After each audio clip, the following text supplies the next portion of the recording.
How to delete search history on YouTube, or I would say how you can remove YouTube search history. It is very easy to do so in app, especially in Android phone.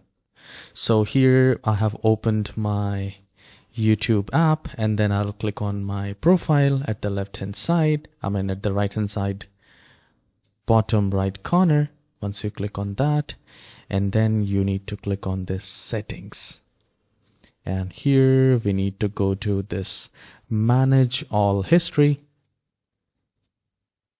And to delete YouTube search history, you need to scroll down, and if you see any dismiss or option, just dismiss it, and then you will find this delete.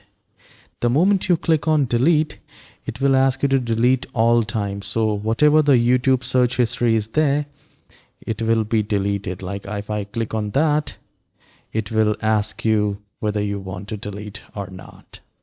All right.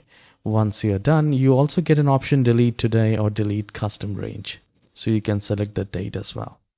So this is how you can delete or remove YouTube search history on app.